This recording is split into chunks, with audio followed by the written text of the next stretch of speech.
Breaking tonight, new headaches for the Clinton campaign as a stunning report from the Associated Press raises questions about her time at the State Department, about her family's foundation, and about whether special access to Secretary Clinton was being sold to the highest bidders. Welcome to the Kelly File, everyone. I'm Megyn Kelly. Just hours ago, the AP released an investigative report saying the majority of people who met with then Secretary Clinton outside of government officials were folks who had given money to the Clinton Foundation, and it was not chump change. Combined, they or their businesses contributed as much as $156 million. The Clinton campaign is slamming the AP's report as, quote, utterly flawed.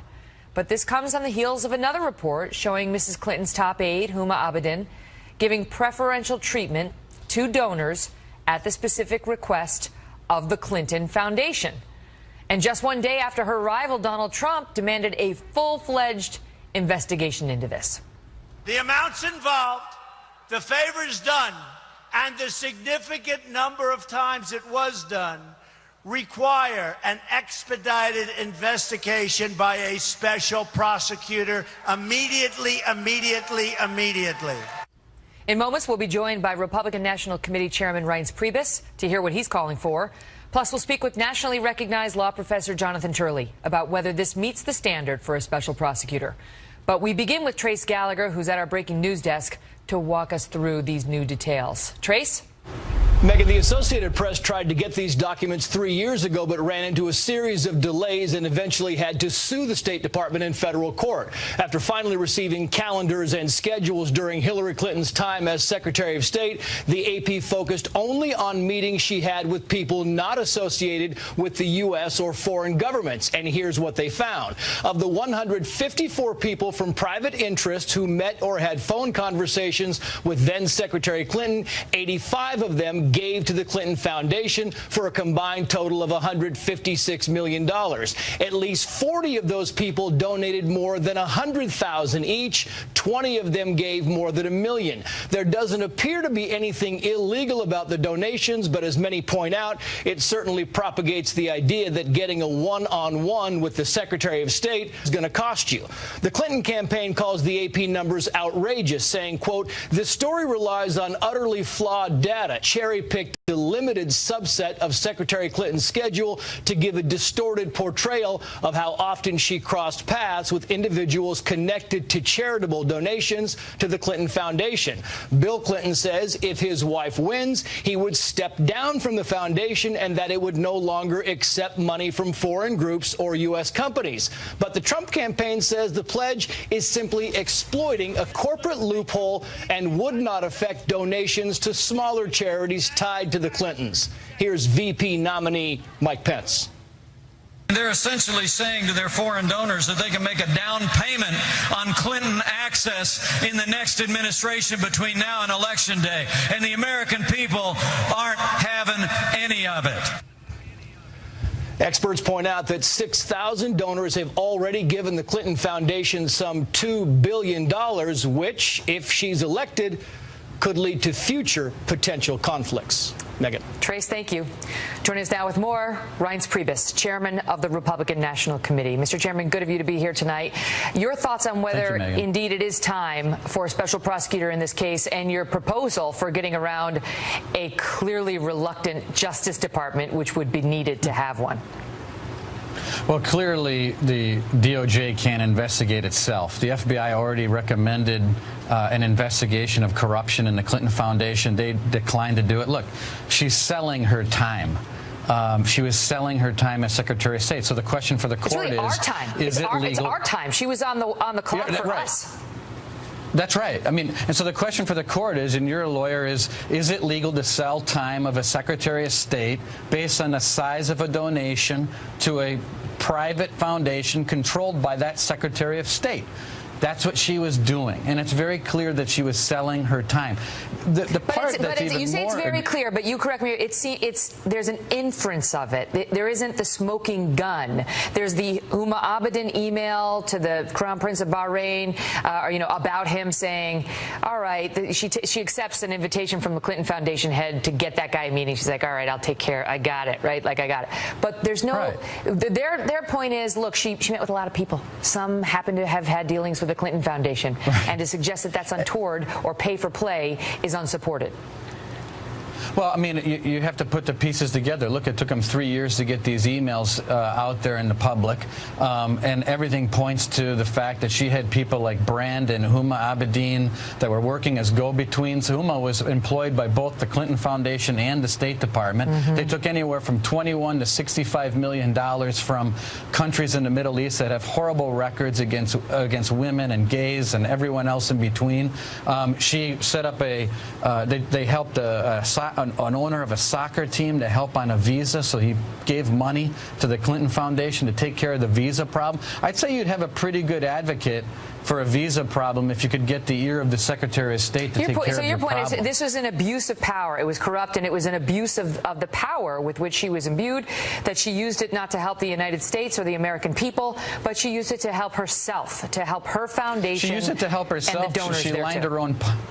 And they were lining their own pockets the whole way through, then following up and giving speeches for hundreds of thousands of dollars. What's also interesting is, look, now Bill Clinton is saying, well, if Hillary Clinton becomes president, we're going to step down from the Clinton Foundation. Well, how is that much different than being Secretary of State? I mean, not to mention the fact that they were using a private secret server to conduct a business that she is now that she tried to hide from us in regard to all of this information, let alone giving away state secrets. Of course, but the question is whether any of this is going to matter to the voters, because, look, Hillary Clinton's problems with the emails and even with the Clinton Foundation have, to some extent, been outed already in the public. And yet still we've seen a race, Mr. Chairman, in which Donald Trump is not succeeding right now. That, the Real Clear Politics average of all polls has him down 5.5 points to her. Missouri poll came out today that shows them neck and neck. Mitt Romney won that state by almost 10 points. Donald Trump's down there in Texas today. What's he doing in Texas? States like Texas and Georgia, those are red states.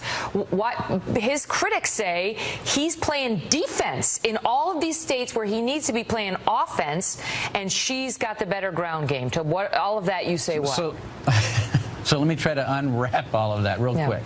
Number one, he's in Texas because he's raising money, just like Hillary Clinton's in California raising money. She was in Cape Cod raising money. She was, obviously you have to go at times to fundraise in places like Dallas and Houston and Southern California, and that's what they're doing. As far as the polling is concerned, there was also polls that showed that Donald Trump was ahead in Iowa. He's ahead in Nevada. Yeah, he's got to be consistent, and I think they know that. I think that if he continues to be measured, continues to be prepared, consistent, like he has been, he's had a great week, I think those polls are going to narrow. And I do think that Donald Trump can do that, and I do think that the polls are going to narrow. Now, back to the original part of this interview. If you had a special prosecutor and someone that was actually going to do their job and investigate whether or not there's corruption and do what you'd expect our government to do in a situation like this, of course she's going to sink. And with Donald Trump being more consistent and doing what he's been doing, I think you're going to see by Labor Day the polls tight and even potentially him getting back ahead like he was after the convention. By Labor Day. Okay, so Steve Bannon has taken over as the CEO of Trump's campaign. This is a guy who doesn't think much of your party and has come out and suggested he'd like to destroy the whole thing, according to a report that just hit yesterday in the Daily Beast, suggesting he's a Leninist, that he'd like to take down the Republican Party. He just doesn't like parties in general. You're the head of the Republican Party. What do you think of that? Well, I never like unearned attacks, and we've been both on the good side and the bad side of that particular website. But look, there's so much media out there, Megan. I mean, there's so many websites. There's so many. Well, you've seen Steve Bannon's website, Breitbart, which thinks absolutely nothing of your party and the so-called party elite. You know that. Listen, I'm not a fan of some of the things that have happened, but I don't think it's been totally one-sided either. I mean, we've been on the receiving end of some good things from that particular website too. But I think you got to judge people moving forward, and I think so far, if you look at the way things have been going for the last several days, I think it's a continuation of Donald Trump staying on message, being disciplined. He's doing it again today. I think that's where he needs to be. Reince Priebus, great to see you, sir. Thanks for being here. Thank you, Megan. So do these new revelations about the Clinton Foundation meet the standard for the appointment of a special prosecutor? Jonathan Turley is a constitutional law attorney and George Washington University Law School professor. Professor, great to see you. So let me start with this. Do you see this as a problem? Because, again, the Clinton campaign is saying, once again, conspiracy theories, there's no there.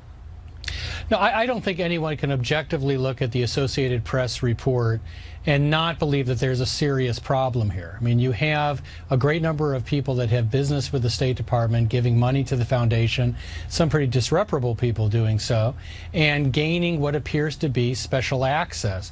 And then you have this revolving door or dual role in one case of someone who might have been employed by the foundation and State Department at the same time, which, by the way, is colossally stupid to have anyone in that role.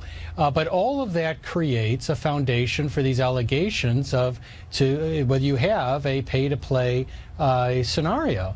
And I think that it deserves an investigation. I think the Associated Press investigated as much as they could. They had to go to court to get the information. Right. But I don't see how anyone could deny that these are troubling disclosures. So could the DOJ, they're not going to appoint a special prosecutor.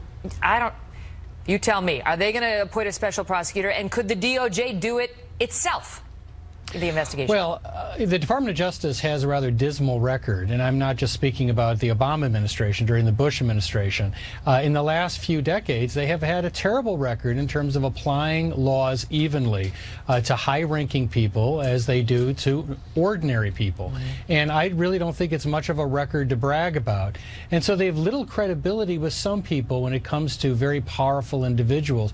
But more importantly, this investigation, we only have roughly a little over 70 days of the election. This investigation will extend beyond Election Day. So it can't get done before November 8th?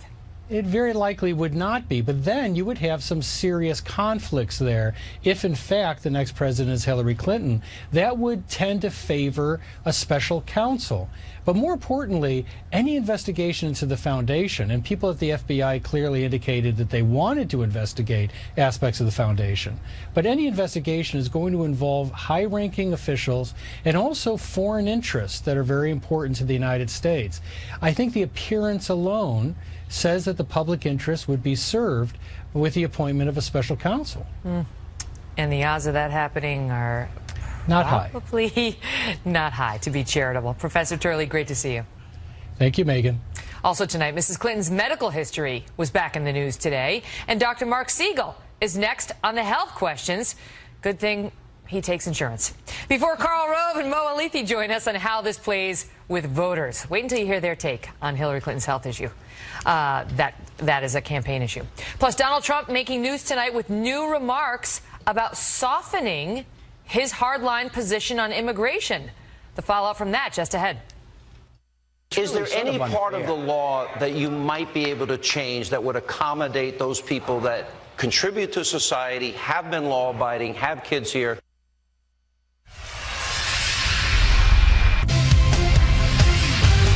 Developing tonight, the issue of Hillary Clinton's health back in the news today after the candidate addressed recent questions raised by Donald Trump, including ones like these.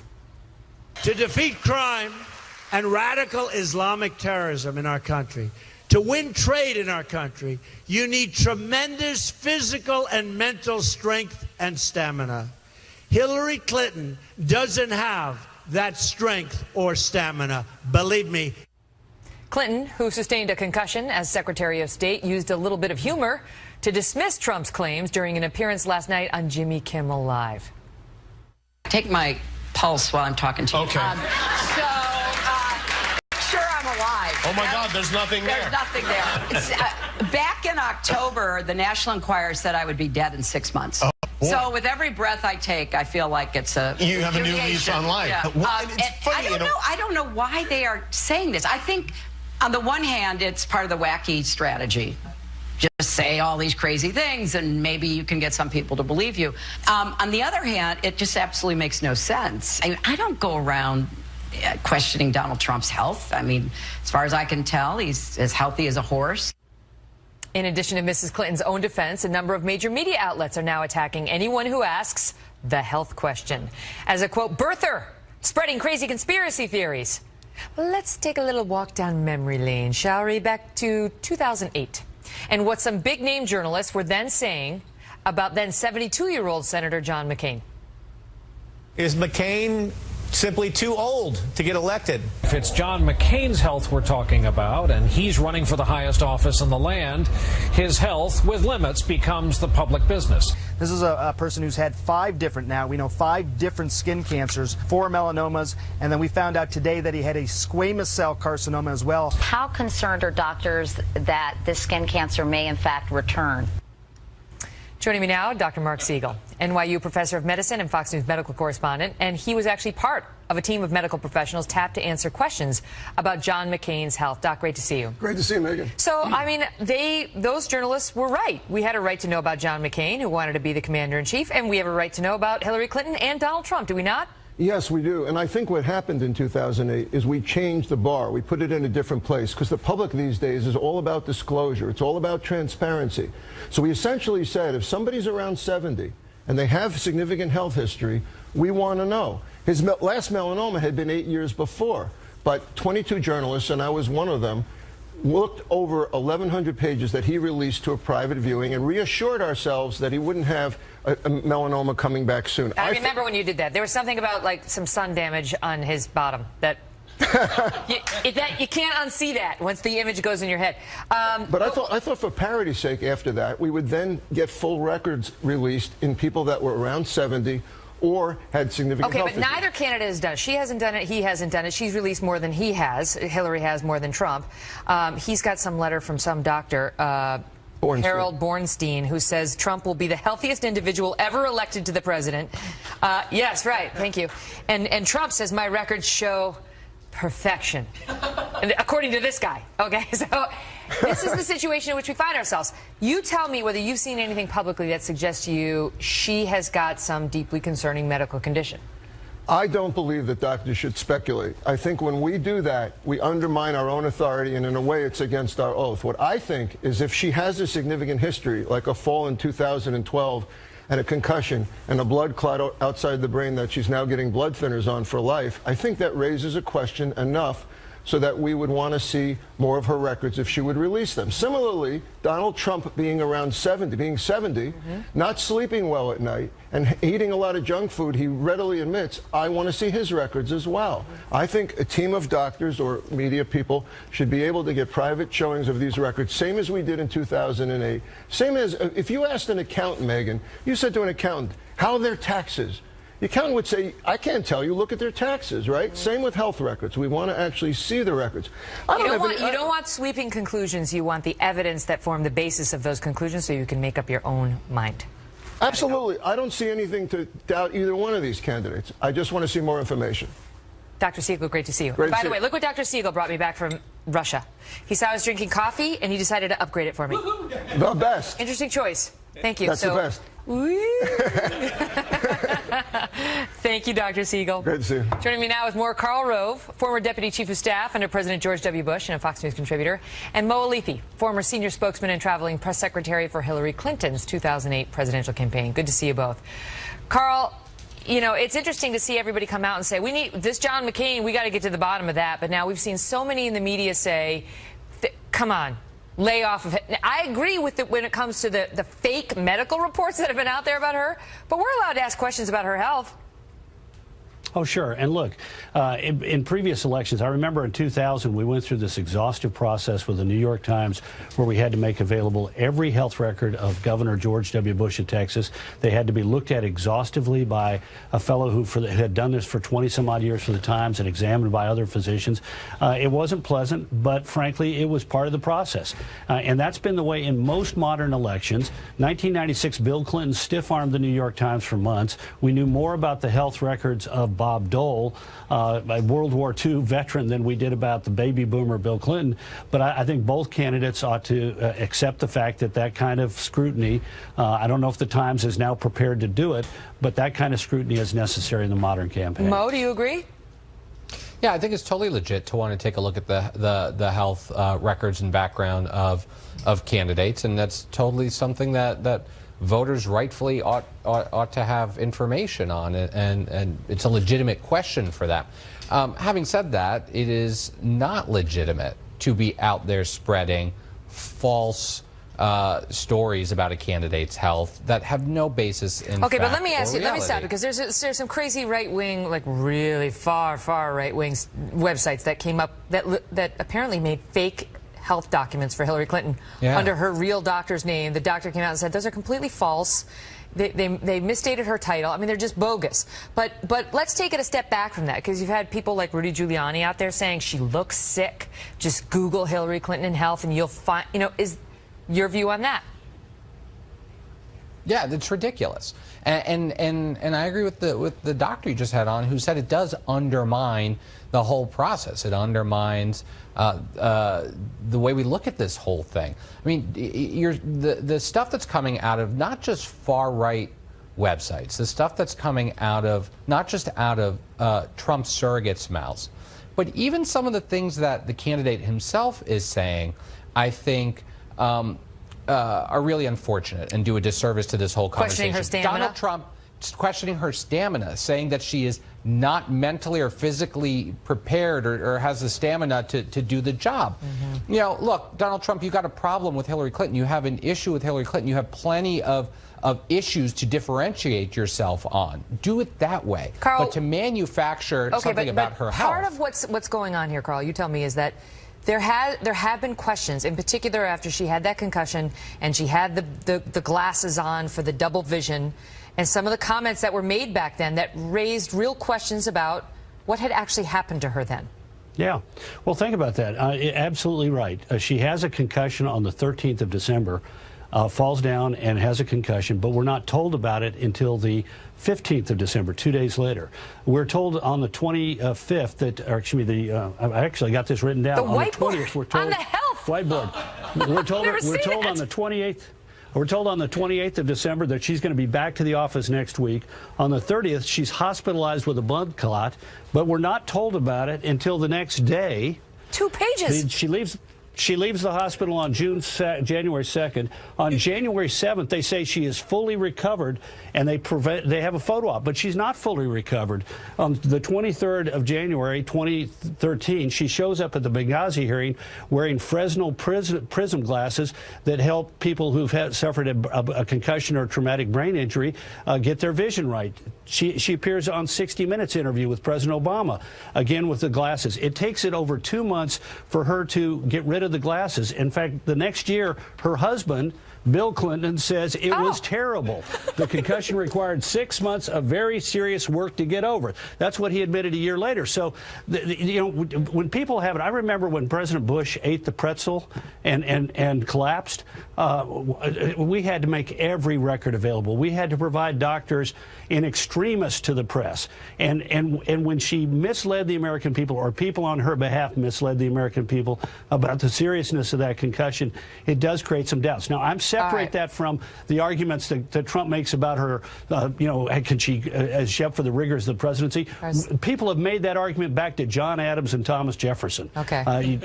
So that's in politics, but both of these people ought to come clean with all their records. Mo, would you like to respond to the triple whiteboard? I didn't hear it all over the sounds of the black helicopters that I think were flying by the window here. He's coming after you. What I think I did hear, though, was Carl repeating many of the things he said back in the day that he actually had to walk back because a lot of it wasn't right and wasn't true. And this is what I'm talking about.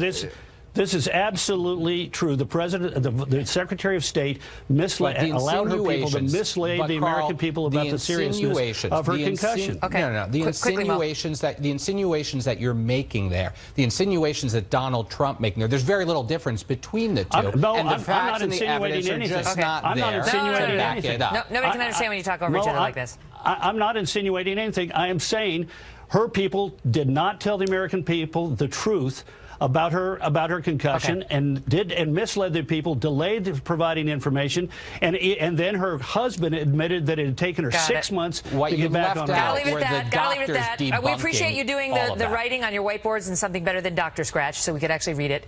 And I'll bring mine next time too, whether Carl. the American people are persuaded is up to them to decide. Great to see you both. So still ahead, a possible terror attack in Virginia and the questions it's now raising for the FBI. Have you heard about this? Plus, Kevin Jackson and Andel Brown are here on Donald Trump's attempts to reach the black community. And then big news tonight from Mr. Trump and his pledge to deport 11 million illegal immigrants and the softening that he is now promising on that next.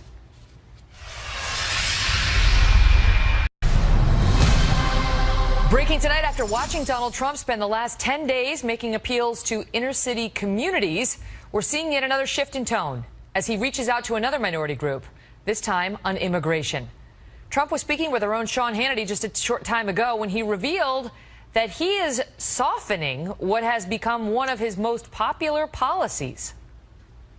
Is there any part of the law that you might be able to change that would accommodate those people that contribute to society, have been law-abiding, have kids here? There certainly can be a softening because we're not looking to hurt people. We have some great people in this country. But we're going to follow the laws of this country. There can be a softening. Kevin Jackson is a Fox News contributor and executive director of theblacksphere.net. And Andel Brown is a defense and civil rights attorney. Good to see you both. Andel, let me start with you on that and your reaction to his statement after all this time. I mean, a year plus where he's been hard line on immigration. There's going to be a deportation force. The 11 million have to go. Their families have to go as well. There can be a softening. There's a softening. Well, this is so important that Donald Trump waited until August, 2 months before the election, to address a softening on immigration with the Hispanic American community. I think it's too little, too late, and it's really just trying a last-ditch effort to reach out to Hispanic voters. His campaign has not been inclusive, and I don't think it's helping now.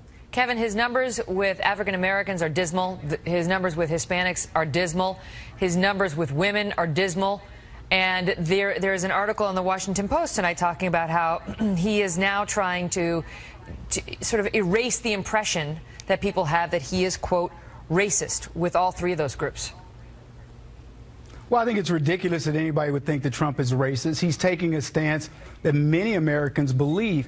I actually think it's kind of heartening to look at where Trump is going to be in the next couple of weeks, because the outreach that he's done in the black community, what he's now talking about with Hispanics, even though these are not monolithic issues, I don't believe that immigration is the only things that Hispanics are thinking about.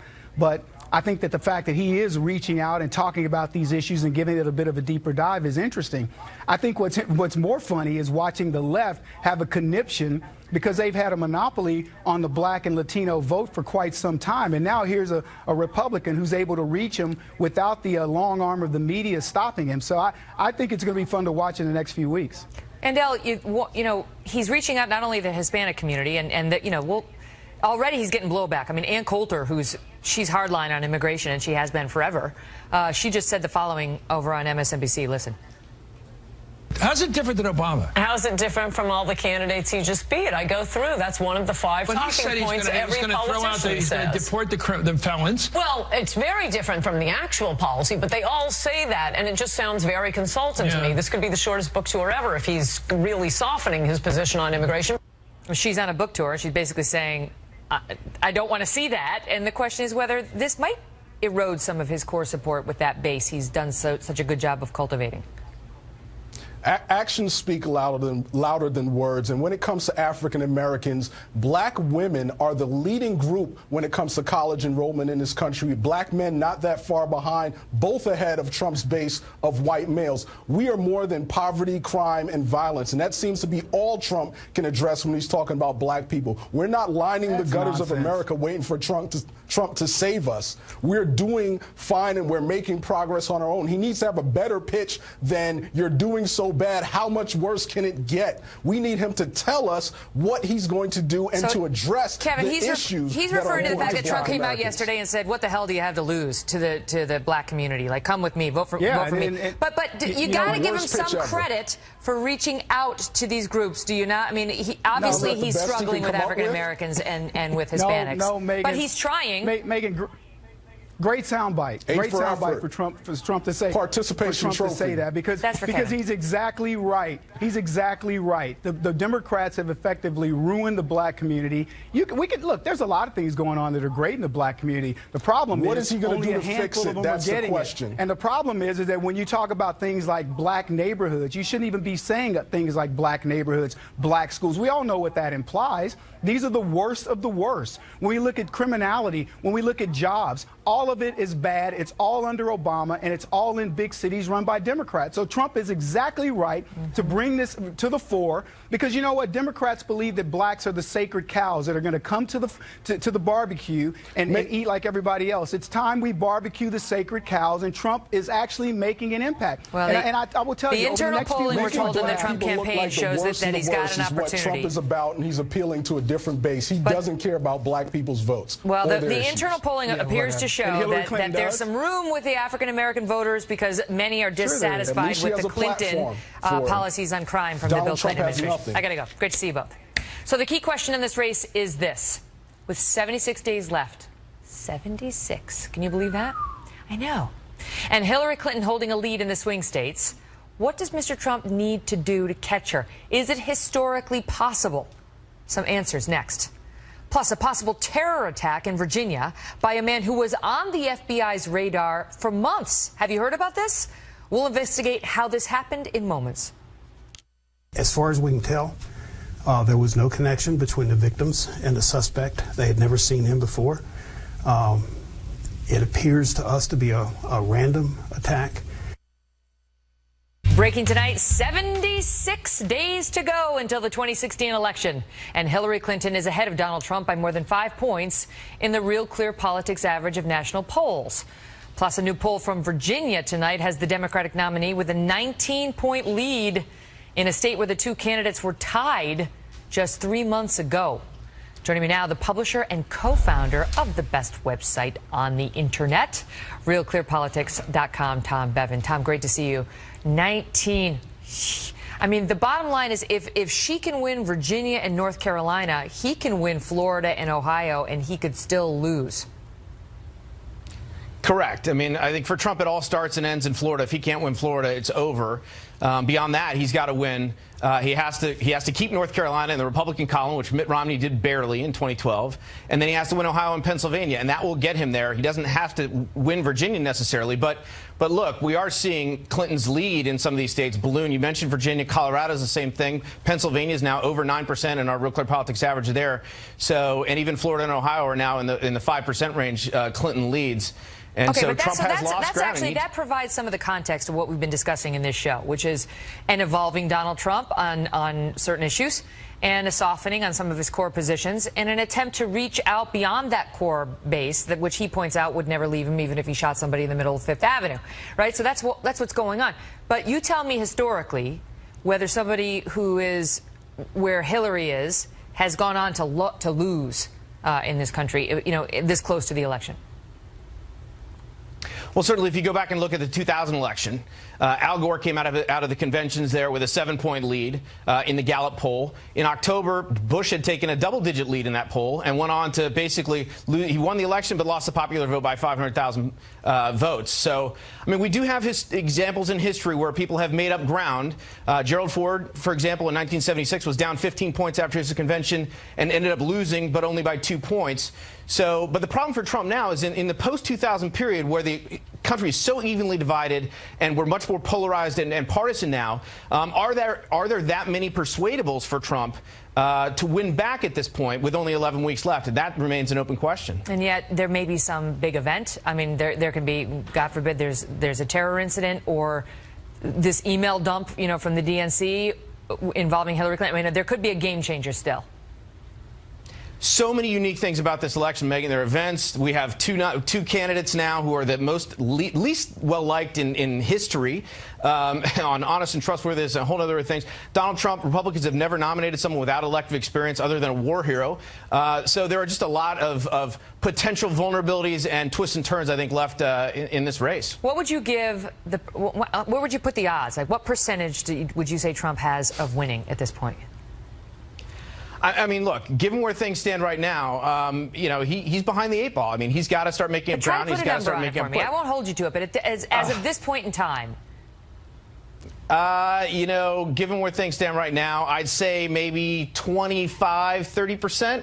I mean, I think he's still, again, even despite all the things that have happened, he's down 5 points in the national average. That is something that it's not like he's down 10 or 20 points nationally. Because the voters don't like her either. I got to go. Hard break. Tom Bevan, great to see you. Up next, a terror attack that no one's heard about? That's next.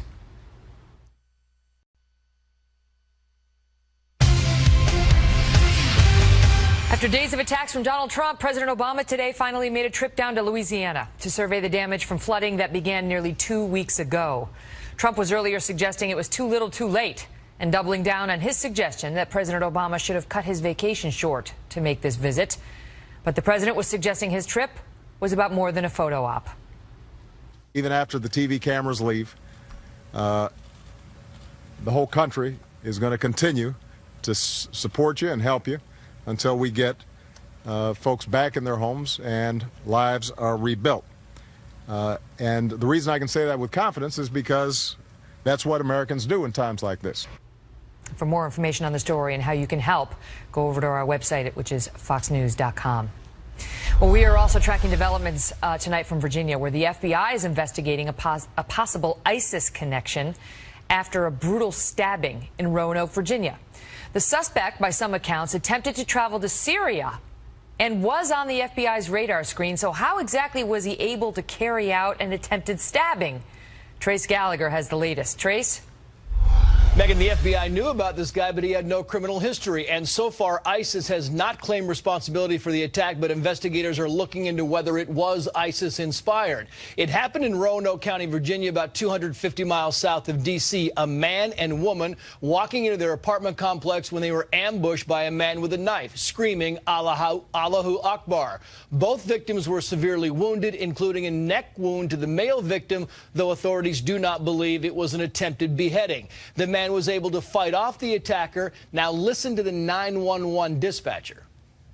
There's blood everywhere. Male is attacked as people. There's blood everywhere and I got a stairwell. Two traumatic injuries, 2 patients, one with a neck laceration, the other with a leg laceration.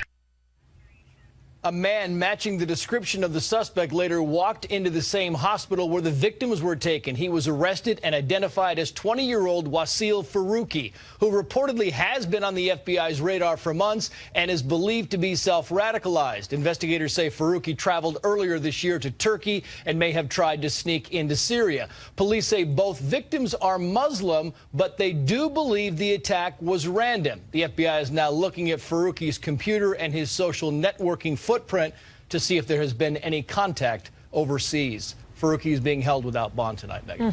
Trace, thank you.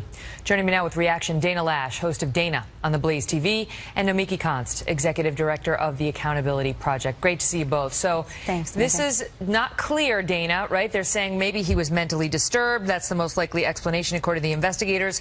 But how do they get there if people heard him yelling Allahu Akbar and he was on the FBI's radar? Yeah, that doesn't quite make sense, Megan, and I agree. I think that we're still learning some things here, but at the same time, there are too many coincidences that make me quite uneasy. The fact that you had multiple witnesses that said he was screaming Allahu Akbar as he was slicing and dicing these poor victims here. The fact that he had traveled recently to Turkey, hoping to gain entry to Syria, was unsuccessful. And as you said, the FBI had them on some sort of list, had been watching him for at least a few months. All of this stuff stuff adds up. There are too many coincidences here. And when you look back at some of these other not so lone wolf, it's, goes back to the question, how many lone wolves make a pack? When you look at some of these other previous attacks, there have been these kind of red flags that have been in these attackers' past, whether they've been traveling, whether what their browser history was like, some of their associations, and I'm sure those are all things that the FBI in their investigation they're going to come out with. I mean, certainly if he attempted to travel to Syria, the FBI is going to be interested in that, Nomiki. But if he's, what he apparently said was he was hearing voices telling him to attack people, which could take this out of terror into a straight mental health situation. I suppose that's why they're not labeling it anything right now. Right, and the Department of Justice actually did a study and released a report saying that the majority of these lone wolf terror acts are actually acts that are related to mental illness. And so I think... So it's both. It could be both. And I think that's the problem with ISIS, is unlike Al-Qaeda or some of these traditional terrorist organizations that have these large structures, is that ISIS feeds off of the weak. It feeds off of the young people who are naive, don't understand the implications of going to Syria, and a lot of Westerners who have been marginalized, and the mentally ill, unfortunately. And they have access to information. They have access to their propaganda online. And while this guy may have been not been trained by ISIS, did not go into Syria, he could use it as Dan, a lot tool. of people are going to be wondering why, if he was on the FBI's radar, how he was able to commit an attempted stabbing. Well, I agree with that too, Megan. And I think you do have to be mentally ill to be a part of ISIS or to be an Islamist, an Islamic terrorist. I do, but at the same time, it's going to be easier to try to get off on a crazy charge than a terror charge. Right. So might as well lay the foundation early about the voices, which may be real, maybe not. We'll be right back. Thank you, ladies. Tomorrow on the Kelly File, Julian Assange, the founder of WikiLeaks, which released those hacked DNC emails right before the Democrat convention. And they say more emails are coming related to the Clinton campaign. Don't miss that. First, tomorrow night, right here.